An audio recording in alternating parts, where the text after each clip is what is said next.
All right, we're going to get started here. I know there's a few people that are still coming in, but thank you everybody for being here today for our webinar on aging and longevity. I am Karen Dodeja-Smith. I'm going to be your moderator today. So if you have any issues at all, can't hear anything like that, just drop a note in the chat and I'll be watching that throughout. So just let me know if you have any issues or anything like that, and I'll touch on questions here in a second. So before I introduce our speaker, I need to give you a little bit of housekeeping information. First is a disclaimer. All information presented during the webinar should not be construed to be personal, formal medical advice, nor the formation of a doctor or other healthcare provider-client relationship. The content of this webinar is intended solely for educational and informational purposes and not for treatment purposes. We cannot give specific medical advice over the internet. Now, if you have questions or anything like that, you can drop them in the chat box or in the Q&A. We are going to have time for questions at the end. The educational portion is going to last 30 to 40 minutes, and then we've got time for Q&A at the end.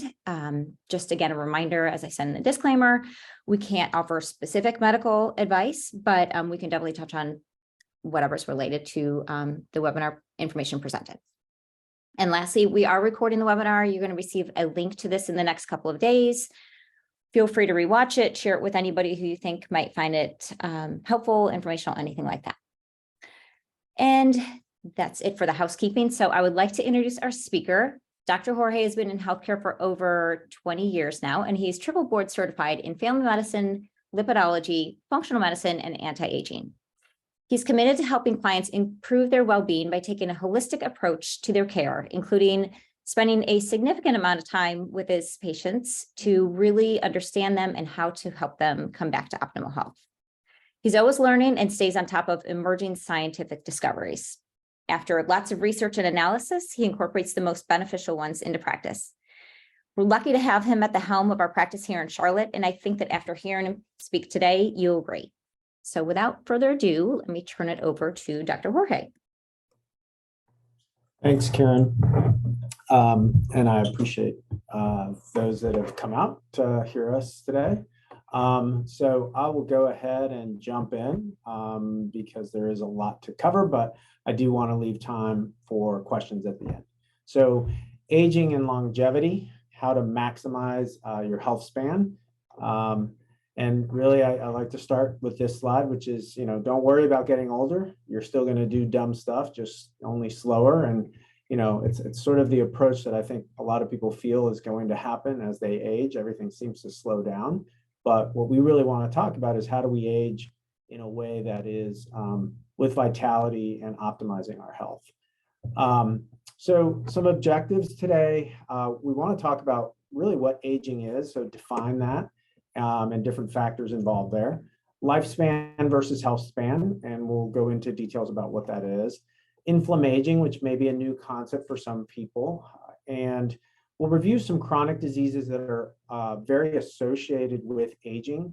And certainly age is one of the biggest risk factors for these chronic diseases that we're going to review. And then we'll switch gears to a concept called blue zones, which is getting a lot of attention, which we'll define.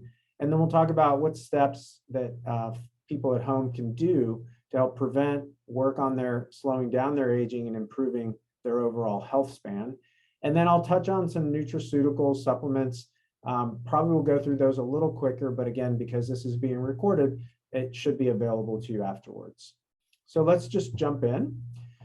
So aging is really a complex process. The idea of aging is that we're all familiar that there seems to be a loss of function and an increase of chronic diseases as people start to age, but there's really a lot of other drivers that will contribute to this. One of the things that we have to realize is that the population globally obviously has increased. So from 1950 to 2020, we've gone from 2.9 to almost 8 billion people. And what's really fascinating is that the fastest growing group are those over the age of 70. And quite frankly, we're going to start seeing a fast growth in people over the age of 90 as well. And so if that population right now is about 9% of the population, by 2050, we're looking at least a doubling of that. And so we're really going to have to be prepared to handle how do we take care of this population as they progress through the years.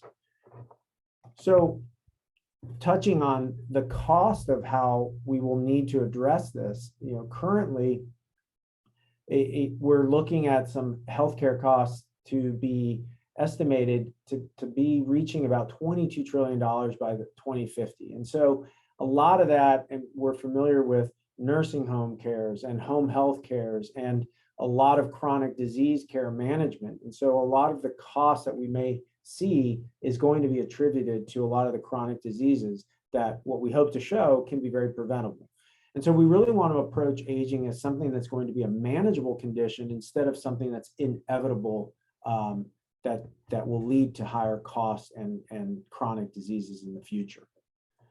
So a couple different definitions of aging that people may have been exposed to. The first is biological aging. So this is the natural decline of your physiologic function that occurs as we get older. And the good thing about biological aging is that this is actually a modifiable process of aging. So the fact that as we get older, we have, for example, a decrease in our muscle mass, or we may have some cognitive or mental function decline. There are ways that we can improve this. And so this is an adjustable and aging process that we can actually change as we get older. Chronologic aging is really the number of years that a person has been alive. So this is, if you're born 1972 and, now we're in 2023, you're, either 50 or 51, depending on the month you were born. And then psychological aging are changes in other variables that happen as you age. So things as cognitive function or emotional function. So that can be everything from social relationships, memory, or personality that may change as you age. Another sort of definition of aging that we have is intrinsic aging. So this really concerns some aspects of aging that aren't really within our control. So these are what we would term our genetic predispositions. These are things that are passed on through our genes, and things like an ApoE gene or hemochromatosis gene, or perhaps some people have heard of the BRCA gene, which is for breast cancer. So these are things that are inherited. And while we can't control what we get, there are things that we'll be able to work on how these actually manifest over time and affect our aging. So a pause just to talk about our genetics. So genes are the things that encode all the traits. So it could be brown hair, brown eyes, it could be blue eyes, blonde hair. These are things that come through genetically. And, I kind of joke and say, this is when we blame our parents. So we inherit one from our mom, one from our dad, and this is what encodes us. Now, the concept of epigenetics is the way our genes then manifest changes. So this is very much influenced by our environment around us and behaviors that then will influence how things are expressed. So here I would say we blame ourselves and then everything else around us, and not just our parents. So extrinsic aging is really kind of that external factor or environmental factors that are going to affect how we age and how our genetic expression will occur. So things such as poor nutrition, high stress, physical activity changes, medications, drugs, lots of things that will influence how we age extrinsically, because these will affect how our DNA expresses, and they can either accelerate our aging or we can work on slowing that down. So it's real important to focus on these extrinsic factors, which are often modifiable as we're looking to really stay health conscious and look to slow down our aging process. So the concept of lifespan versus health span, and the words have gotten a lot of attention, especially recently, but the idea of lifespan is that it's the length of time that a person or an animal lives or functions. Very simply put, average age of lifespan for most humans is about 72, 73 years of age. But health span is really the concept of what time during that person's life are they generally in good health, meaning the disease-free years that they're living. And what we've seen is that health span can be modified and expanded, or depending on the factors that we mentioned above, extrinsic factors and, things that are allowing you to sort of not really age the way you'd like, can also be shortened. And so right now, the average between health span and lifespan is estimated to be at around 9 years.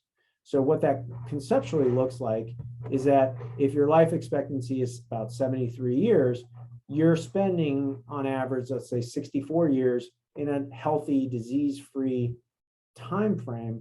And then the last few years of life are spent kind of in this slow decline and getting kind of the chronic diseases and issues. And this gap is where we really want to work on expanding that so that you're living longer in a healthy way. That's health span.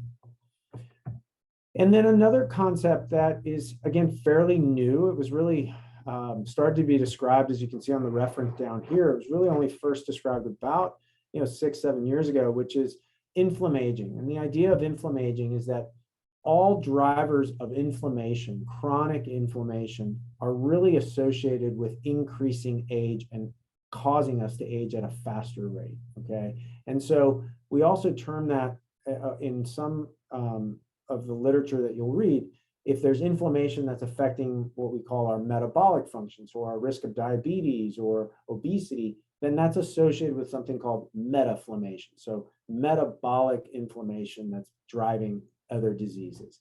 And so the problem with this is that it's going to accelerate our biological aging and really worsen kind of our age-related diseases, and also shorten that time frame between our lifespan and that health span gap that we have.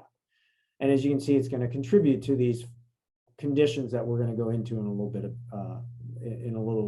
detail in a few more slides.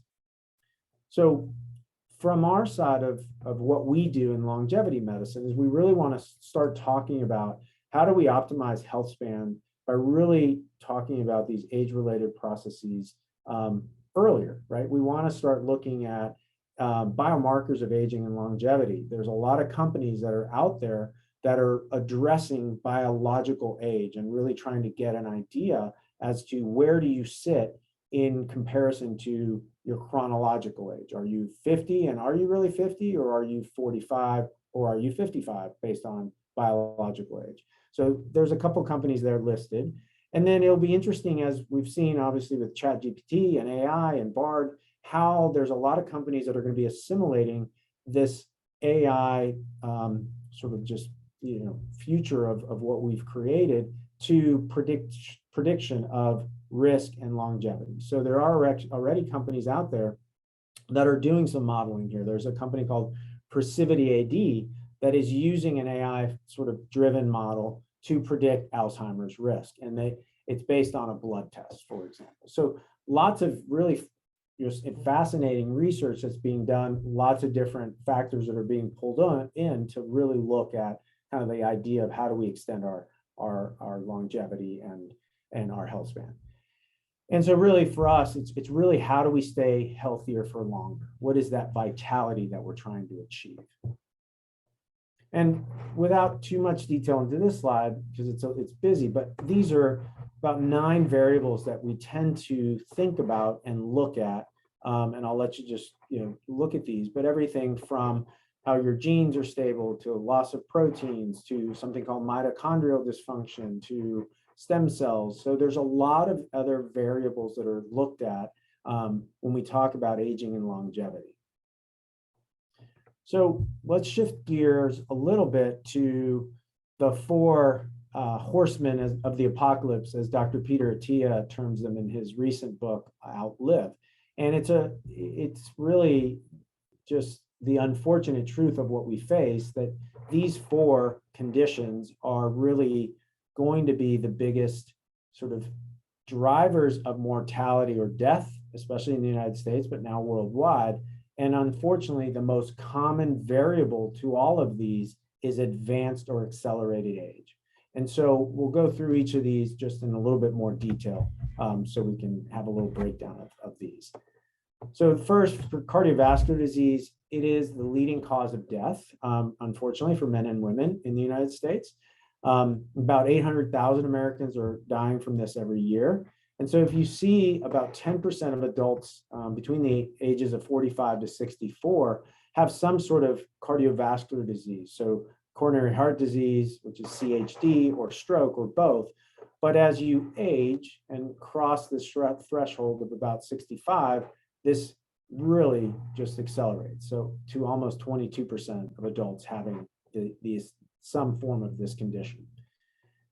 And, you know, in women, this is also even a bigger factor. We really see this as a big driver of the leading cause of death in women. So about 1 in 5 women are passing away from this condition. And in some statistics that you read, it can be as high as 1 in 3. And so, well, women have a much higher risk of dying of cardiovascular disease than they do of dying from uterine, breast, and ovarian cancers combined. And so I pause to say these conditions, in no way am I saying uterine, breast, and ovarian cancer is not important, the pink ribbon and the attention that's been drawn to breast cancer, but we need to be way aware of the fact that cardiovascular disease is going to still be the #1 killer of women in the United States. And it's something that we can really work on and start reversing and preventing.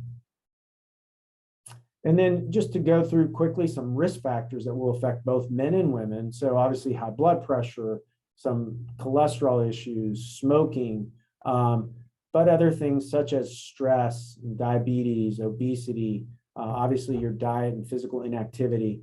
Alcohol in excess will also affect.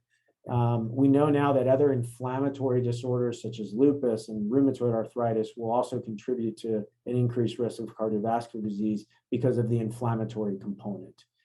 And then other risk factors that some folks may not be as aware of, things like migraines or gout, chronic kidney disease, sleep apnea. An interesting one now that we've seen that was identified at the Cleveland Clinic is really looking at gut health with a marker called TMAO, which stands for trimethylamine oxide. So very interesting things that are being linked now to cardiovascular disease that we're starting to identify that aren't necessarily just, hey, what's going on in the arteries, but external to that, in your system, there's an inflammatory response that may lead to cardiovascular disease. And then in women, we also talk about other risk factors as well. So, you know, issues during pregnancies, for example, other autoimmune disorders can be a driver of cardiovascular disease. And then really as women enter menopause, as they lose that cardioprotective effect of estrogen, then we start seeing changes in blood pressure and cholesterol and weight. And so we see an association of that menopausal timeframe and then increasing risk of cardiovascular disease. And so I like to show this slide mainly to have folks conceptually see what artery disease really is. And so the idea of what we call atherosclerosis, okay, is this formation of this plaque. It almost looks like gruel that forms in the wall of your artery. So this is the wall of your artery, and plaque forms here. And over time, there may be a ripping of the lining of that artery wall. And then that's what leads to a cardiovascular event, heart attack, stroke, et cetera. And so it's an important thing to just be aware of that can be easily looked at. And we'll talk about some techniques for identifying this earlier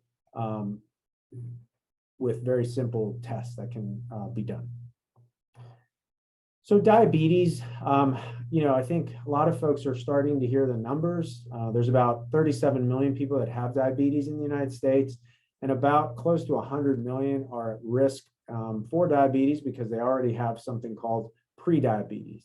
And unfortunately, prediabetes is asymptomatic, but as you see in this middle point here, both of these, prediabetes and diabetes, are associated with an increased risk of heart attacks and strokes. And it really has to do with that meta-inflammation, that inflammatory response that your body will have in response to these conditions. Obesity, I'm just going to mention here because it's a big driver of a lot of other conditions.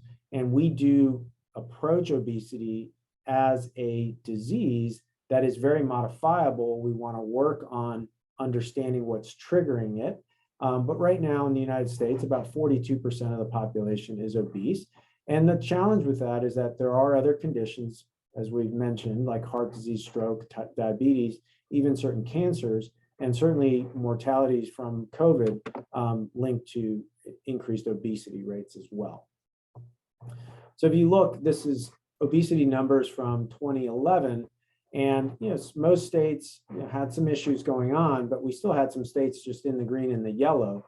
And then we fast forward just 10 years, and you see a significant difference in how our country has progressed with the obesity rates. And again, the metaflammation that's happening from these changes of obesity leading to inflammaging and accelerated aging. So that's how we want to start conceptualizing this.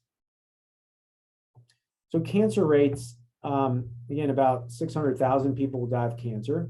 About 2 million new cancers are really diagnosed in the US, and that was in 2022. And it is the second most common cause of death. And again, age being the common factor. So 60% of people diagnosed with cancer are about 65 years or older. And another way to sort of visualize this is you see kind of incidences of cancers are fairly low, really, up until the age of, I would say, 55. And then you start seeing this significant increase. And so this is just from data from the National Cancer Institute just about a year and a half ago. So again, age being the common factor. And then lastly, for what we call neurodegenerative diseases, and these are things like Alzheimer's and Parkinson's and other dementias, again, about 10% of the population will have Alzheimer's disease, and about 1 million Americans are diagnosed with Parkinson's. And again, the commonality, and I hate to sound like a broken record, is that advanced and accelerated aging is going to be the driver for this. So let's shift gears to some, I would say, kind of more positive outlook on things, this concept of blue zones. And so blue zones are defined as the areas in the world that have the longest living people, basically, so centenarians or women living into their late 70s and 80s, or general populations that have decreased morbidity and mortality. So they get sick maybe a little less, and they tend to live a little longer. And again, this is fairly new research. It was first described in 2004, where they identified in an area of Italy, Sardinia, an island off the coast of Italy, having the world's highest concentration of male centenarians, so men living to 100 or beyond. And this blue zone concept was really picked up on by a writer from National Geographic, Dan Buettner, who's really in the last, I would say 15 years, dedicated his life to exposing more zones and trying to understand what are the commonalities that these areas share. And so, again, the zones have been identified as the area in Sardinia, an area in Greece, an area in Costa Rica, Seventh-day Adventists, which are in California, Loma Linda, California, and we'll talk about kind of why that is. And then in Japan, Okinawa, where females over the age of 70 are the longest lived kind of concentration there. And what that looks like, again, it's distributed across the world, and perhaps, you could say, well, are they sharing some sort of latitude or longitude along, some sort of warmer temperature and all those things? And, there may be something to that, but the reality, what they've identified are 9 kind of longevity tools, if you will. And these are the characteristics that seem to define these zones. So the first is movement. And by movement, in this case, I'm really talking about they're walking everywhere, they're doing some form of exercise, they are not sedentary. The second is partnership. They have a relationship, they have a person that they are uniquely tied to, and that may be a marriage, that may be a partnership, that may be, something of definition with one other person. They manage stress. It's not that they don't have stress, it's how they respond to that stress. And so that stress management that we really concentrate on with a lot of our clients is a true driver of aging and accelerating their aging. 80% rule. They eat, they enjoy food, but they also recognize when they're full or when they feel like they don't need to eat anything else. So having that awareness of satiety is an important thing.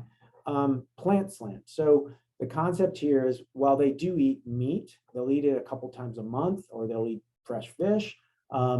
They tend to eat more legumes, so lots of the beans, lots of fresh vegetables and fruits. And so that plant slant is kind of the terminology that's used here. Wine at 5. There's a lot of controversy, lots of recent studies on alcohol. In this case, we're talking about they'll have wine with dinner, they'll have wine with friends. So they're enjoying alcohol, usually in a communal setting or with their partner, and it's usually over food or dinner. Purpose. They have a reason why they get up every morning. And that reason, is it could be work, it could be volunteering, but there's something they are dedicated to. Spirituality, notice not religion, they just have a higher, belief in something. And that may take the role of religion. It may be that they have a faith that they are tied to, but they do believe in something beyond them. And then lastly, and I think honestly, this is probably one of the most important, is they have a community that they share in. They are involved with friends. They're involved in other parts of their community settings. And that's an important way to stay active and also mentally involved. So how do we start working on kind of slowing down our aging and start identifying things earlier so that we can address them, not when we've already developed something, but how do we start looking at these things in our 30s, 40s, 50s? It's never too late to make these changes. And so the first thing we focus on is understanding that food or nutrition is medicine. And so if we're talking about how do we reduce inflammation, then we really need to start thinking about what are the foods that drive a lot of inflammation and a lot of damage into our system. And so, being aware of the amounts of sugar and alcohol in processed foods and trying to be more mindful of the amounts, increasing a lot of our vegetables, especially cruciferous vegetables, is going to be real important. Stress. We know that stress is going to drive both aging and worsening of conditions. And so how do we take our stress response down? And things like breath work and meditation and exercise are going to be real important for these things. And now there's tons of apps out there, Calm, Headspace. There's a lot of ways that you can start learning simple things to start modulating and decreasing your stress response. If you smoke, hard stop, you need to stop, okay? It's the most detrimental, and just, work on quitting if you can. Sleep, more and more data coming out on sleep. And if you're one of our clients, or, you know that we talk a lot about sleep, but it is sort of your superpower. It's when you recover, it's when you repair, and it's real important for slowing down that aging process. And then exercise, movement. And we'll talk a little bit more about exercise. I think exercise needs to be something that you enjoy doing. I don't have a prescription of do this, but it's variety, especially when you're younger. And we'll talk about that in a little bit more detail. What else to do? So we really talk about, the knowing. What do you need to know? You need to know your numbers. And what I mean by that are knowing your sugars, knowing your cholesterols, knowing some of the other advanced markers that are linked to cardiovascular disease. So things like your apolipoprotein B, which is something that can be done now for about $20 through Quest or LabCorp, which is a marker for cardiovascular risk. Knowing your genetics, so ApoE, which is a risk factor both for cardiovascular disease and Alzheimer's. Hemoglobin A1C, which is a way to understand your risk for diabetes. So lots of newer tests and lots of tests that have been around for a while are really widely available now to give us more information to know where your numbers are.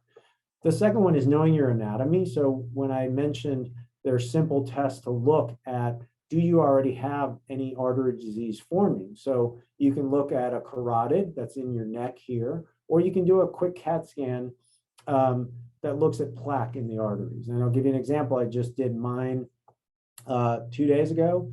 Both of these tests, cash price cost me about $190. And that's just what the large groups around us charge. And it took a total of about 30 minutes to get both of these tests. So it gives you a nice window into where you are from a risk standpoint. Knowing your family, again, I think if your family members are still alive and you know your family history, it's important to just have that knowledge and be able to share that with your provider. And then knowing your future. And this is especially for women. I think, as we look at menopause and as menopause is starting to come about, having an awareness that we just don't need to accept that increased risk. There's a lot of things that we can do to address this. And we do a lot of hormones, and a lot of other practices are getting involved with bioidentical hormone replacement because it's a nice and easy way to start working on reducing some of that risk.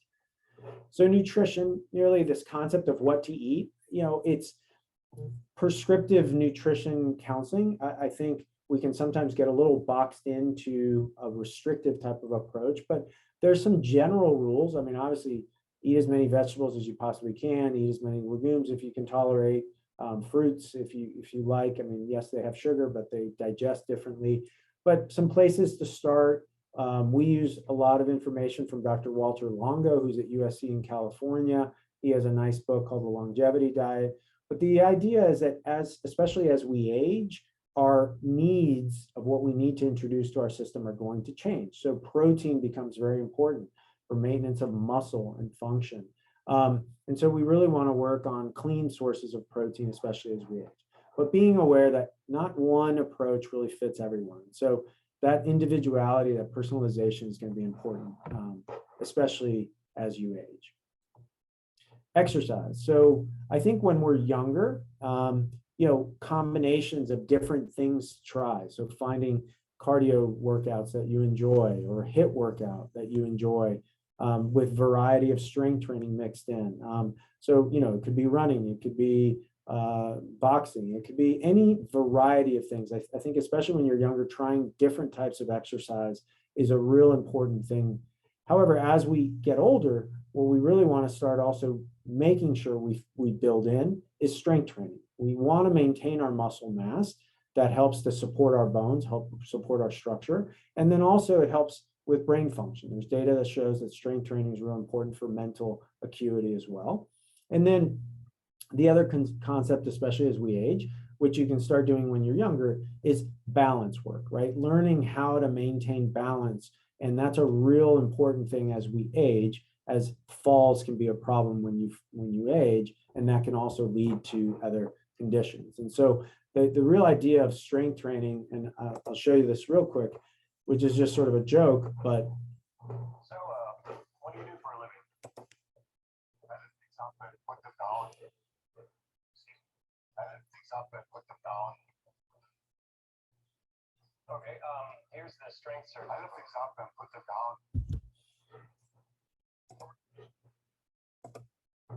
So, it was a commercial from a few years back, but this concept of lifting things up and putting them down is really important, especially as you age. And so it is something that if you haven't started doing some strength training, and even if you're in your 30s or 40s, it's something to probably start looking at doing now.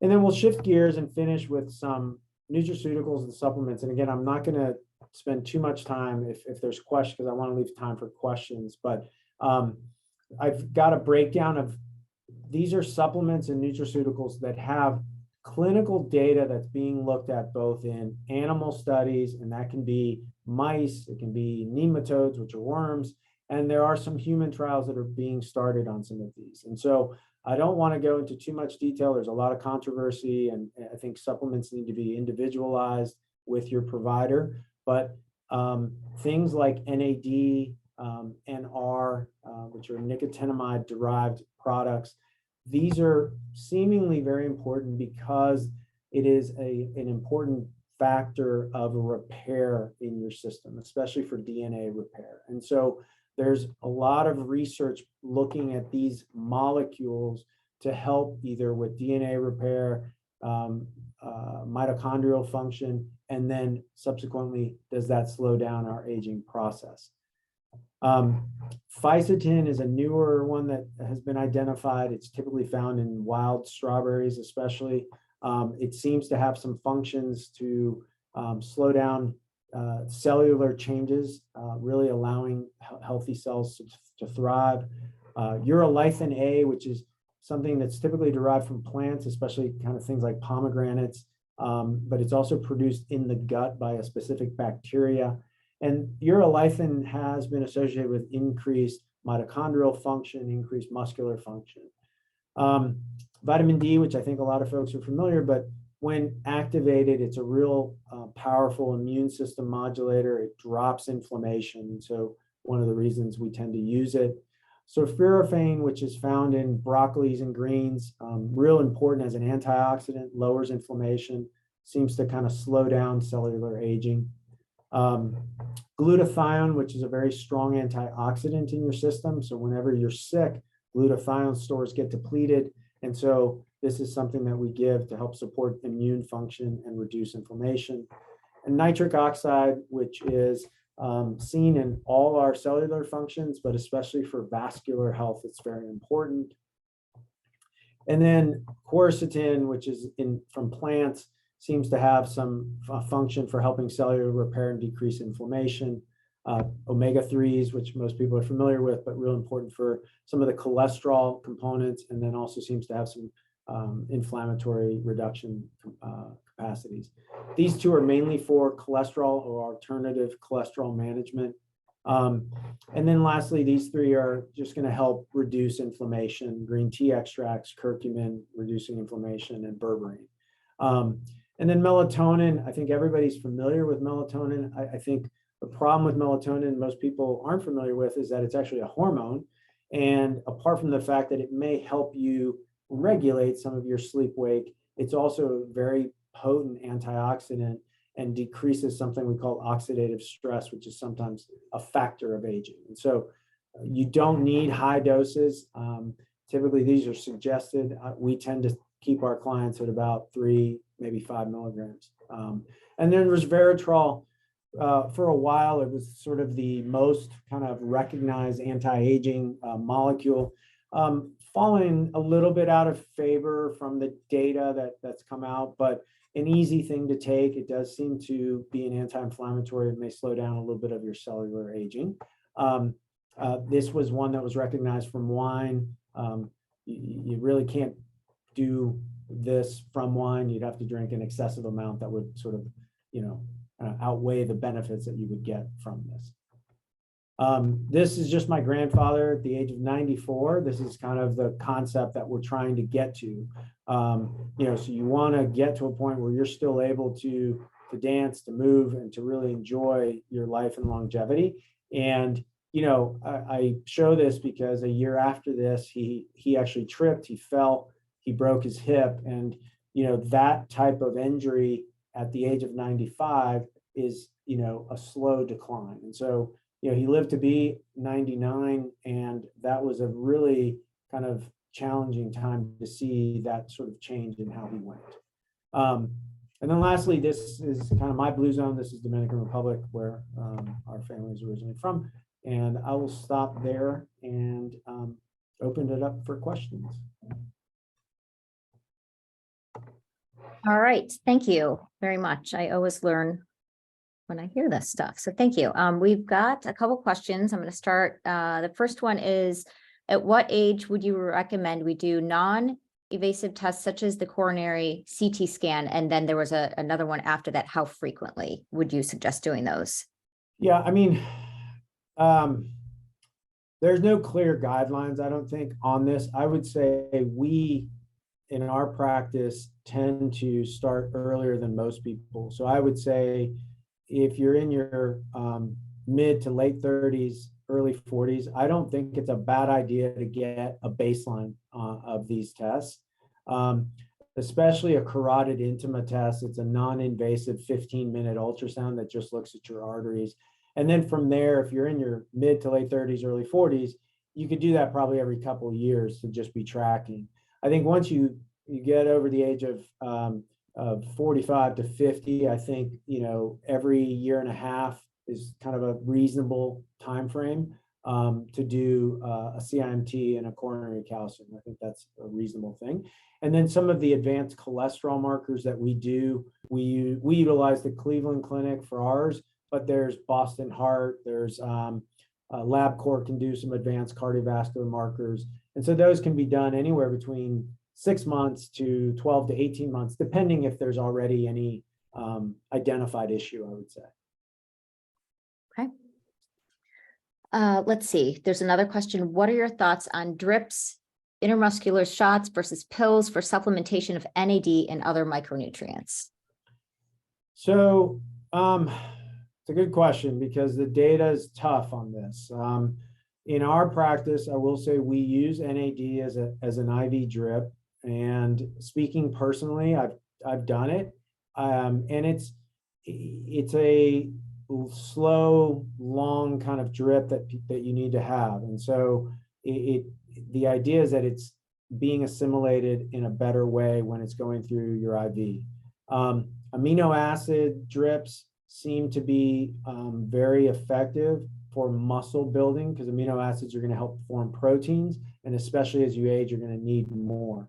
Whether or not you assimilate amino acids well from, let's say, taking a shake, there's some data that certainly protein and increasing the protein amount, especially as you're aging, will give you better results in muscle development and maintenance. As far as minerals and vitamins, certainly for post-infection or post-inflammatory issues, having an IV that gives you a little bit of an antioxidant boost and gives you a high vitamin boost, there's some data to just help recovery is how we would approach it. So again, the data there's a lot of controversy there, and so I don't want to say, yes, everyone should do it, but certainly protein and amino acids, there's some data to support that it helps with maintenance of muscle function. And perhaps if you're building muscle or trying to build muscle, upping your protein intake is going to be beneficial. And there'll be different ways of doing that, of course. Okay. What age would you suggest starting NMN? And can you expand a bit more on some of the studies on NMN? Okay, so the studies on MNN, well, first, let's just say NAD, NR, NMN are sort of in pathways in the process. Where you're taking the molecule will depend. So there are NAD molecules, that are NR molecules, and then there's NMN. Currently, the FDA has actually paused NMN supplements. They're not supposed to be available. Let's put it that way. And part of that is that there's research being done now into the NMN molecules. And one of the leading folks that's doing that is Dave Sinclair, who's at Harvard. He recently launched a company called Tally Health, and that is looking at a specific form of NMN that's going to be looked at for longevity. So that's that piece. As far as the NAD trials, the folks who have done a lot of trials on that, Dave Sinclair, a guy out of MIT, also has done a lot of trials on these, and they were mainly done on yeast and mice. And sort of looking at if you gave NAD in a supplement form, there seemed to be a return of vitality to older mice. That's how they were done. Now, controversially, there was a study that just came out, I'd say a couple months ago, again in mice, that showed when they were given NAD, there was a potential risk of an increased cancer incidence. And again, so so that confounds things. And so we have to use these supplements with the awareness that the data is still out. We don't have the classic double-blinded placebo-controlled trials where we take 1,000 people, give them one, give one part of placebo, give the other the supplement, and then we measure outcomes. It's just that hasn't been done yet. And so a lot of this is animal study and then extrapolating that to potentially humans and saying, if our physiologies are quote unquote similar, then we should see some effects. If we go to medications, there's trials being done on metformin, which is a diabetic medication. There's some trials being done on rapamycin, which was originally designed or discovered as an antibiotic, or actually kind of like an antifungal. So again, I think we have to be patient because the jury is still totally not settled on this, okay? But in the longevity world, these are the supplements that are A, being most looked at, and B, being most utilized in the populations. Do you have, this isn't a question I'm asking myself. Do you have any thoughts on those last two that you just mentioned? What are your personal thoughts at this point? I mean, metformin is good. The data so far has not shown great sort of reversal or slowing down, I would say, of the longevity piece. It's an interesting molecule. It works on slowing down what we call gluconeogenesis, which is formation of sugar. And so it seems to help lower some of that inflammatory burden as well. I think the challenge with metformin are the side effects, a lot of GI upset especially. And then rapamycin, the dosing is what people are trying to figure out. And so currently in studies that people are doing, the dosing is either done once a week or twice a week. And so there are some clinical trials that are being done in those. So I think that, if you talk to folks like Dave Sinclair, he's taking metformin every day. Personally, I'm, as a longevity sort of person and someone who's really interested in it, I do not. I do other supplements and other things. Okay. All right, another question. Are there any of these 4 Horsemen screenings coming down the pike that you will be doing or are doing at Companion Health? Which screens? The 4 Horsemen ones that you had mentioned, the Peter T. Yeah, so we do a lot of the cardiovascular things already. The aging chronologic versus biologic, we're going to be testing true diagnostic at our practice. So I've actually got 2 kits and we're going to be sending those off and piloting to see how that report looks. We have had conversations with Elysium Health, which is out of MIT. They do a test for aging and biological aging that once we have the data on this true diagnostic, we'll be able to look at. PrecivityAD, which is the Alzheimer's risk, we do already ApoE4 or ApoE testing in our clinic. And so we really can already start identifying that. And then while we haven't done what's known as the Bredesen kind of protocol or recode training, myself and Anya, our other provider, are very familiar with kind of the Bredesen type of protocol, which is kind of our way that we would approach in functional medicine, how we look at Alzheimer's and other neurodegenerative diseases. I think what's going to be interesting is there's a lot of tests coming out. For example, for cancer, we already do here in our practice the GRAIL test, which is looking at early cancer signals. Again, it's getting a lot of attention and a lot of inquiries. And the idea is looking at cancer signals early. If you can identify a cancer at stage 1 versus stage 3 or 4, then you have a much higher chance of cure, right? And so we have already started piloting that in our practice. There are some new companies that will be introducing other multi-cancer signals. So rumor is that Exact Sciences, which is a company that produces Cologuard, which is that one, if you've watched football ever, you'll see a little box that's talking to you, and you poop in a box, send it off, and it tells you kind of your risk potentially for colon cancer. So there's lots of companies that are out there doing these things. It's for us, and the challenge for a practice and providers is kind of testing, really looking at the data and making sure, how do we take information, the lab results, and then actually have actionable steps that we can take with our clients. Okay. So the data is important, but whether or not the data is going to influence and change what we do is also a big question that we need to answer. Okay. Another question just came in. What are your thoughts on full body MRI to assess musculoskeletal conditions, fatty liver disease, MS, and early stage cancer? Yeah, so it's a good question. Where we are in the Charlotte market, and I'm just going to sort of estimate that most people are from Charlotte that are on this, but we don't have availability of full body MRI. Okay, in concept and in theory, I like it. I would love to be able to offer that, and there are several reasons potentially why. MRI doesn't have radiation. Okay, so MRI does not expose your body to high doses of radiation, so that's a plus. It's usually very detailed. The images are beautiful. They give you a really nice picture and you can scan from head down to your toes. And if you're looking at, brain changes, you can look at gray matter, white matter. If you're looking around the cardiovascular area, it can often pick up things there. In the breast, it can also pick up breast cancers and different types of changes in breast, in the liver. I mean, so MRIs give beautiful images.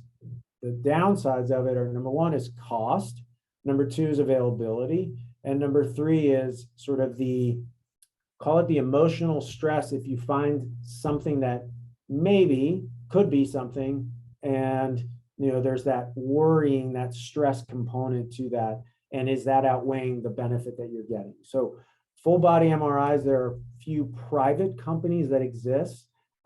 If I'm being frank, I think the closest to us in the Charlotte market would be potentially Atlanta, Miami, Boca, New York, and those are the main places that some of these companies have started. And then on the West Coast, obviously LA and San Francisco, San Diego. So I think as more companies introduce and come into market, I think there'll be both price dropping, but currently in our market, there is no availability or limited availability for it. Okay. So that's all the questions that there are. I would say if you were to give, I don't know, 3 or 5 tips that people can implement tomorrow, what would your suggestions be on things that they can really start doing right away? Well, I mean, I'll give you my personal, in the sense of, the things that I am continuing to work on as someone who's, I'm turning 51 in September, is, I think sleep, right? So one of my priorities that I continue to work on is, how do I get better, deeper, restful sleep? And that includes just, turning off our computers and our phones and our TVs, or, limiting that exposure and really winding down in a way that's helping your brain calm down and prepare for sleep. Number 2 is stress. And there's a recent, podcast with Dr. Peter Attia that he did with Robert Sapolsky, who's a professor at Stanford. And, he was sort of one of the big guys, and continues to be one of the big guys in looking at how stress actually affects chronic disease. And so, that's a nice thing that you can start listening to. The third piece is, if you're not eating a lot of, let's just say, vegetables and kind of quote unquote healthier foods, start making small changes. Small changes have, larger results than you would imagine. If you're not currently moving, simple movements. It could be a walk, even down the block and back. It could be, up and down your stairs. If you're already doing some exercise and you're like, okay, I want to take it to the next level, I think finding a community that you want to try. So it could be an Orange Theory class, it could be a running group, so getting involved, I think, is important. And then lastly, I think it's, really talking to your provider and not challenging them to start thinking a little bit outside the box, but I think being more aware with your provider and saying, hey, I heard about this test called apolipoprotein B. That's a marker of cardiovascular risk. Is there any way we can check that for me? Like, I think more and more providers are becoming more knowledgeable on these things. And I think sometimes, and unfortunately sometimes, it's on the onus is on the patient and the client to kind of drive that. And so, I think having those conversations is important to start identifying these things earlier. All right, fantastic. Thank you. Thank you again for sharing, and thank you all for attending. If you have any questions afterwards, you can always, this is going to be on YouTube. If you're seeing it there, go ahead and drop it in the comments. We can answer it there. And if you have signed up, we're going to send you the link, and I think we're going to end it right there. So thank you. Great. Thank you. I appreciate it. Take care. Thanks. Bye.